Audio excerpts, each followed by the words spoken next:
এই পৃথিবীর প্রধানমন্ত্রী হিসেবে আপনি কি কি করতে চান স্যার? চাই তো অনেক কিছুই।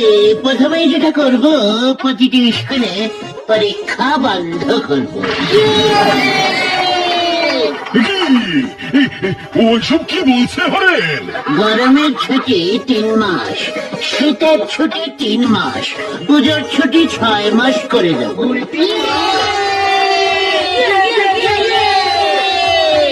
বাবা, শিক্ষায় এক নতুন দিক খুলে যাবে। আর কি করতে চান স্যার? ভাবছি টাকা সিস্টেমটাই তুলে দেবো। এই টাকাই যত নষ্টের গোড়া। টাকাও থাকবে না, ঝামেলাও থাকবে না, গরিব বড়লোক সব সমান সমান হয়ে যাবে। বাহ বাহ, দারুণ চিন্তা, দারুণ চিন্তা। কিন্তু মানুষ জিনিসপত্র কিনবে কি দিয়ে? কিচ্ছু দিয়ে নয়, দোকানে যাবে, কৌটো খুলবে, বিস্কুট নেবে, চলে যাবে, ব্যাস।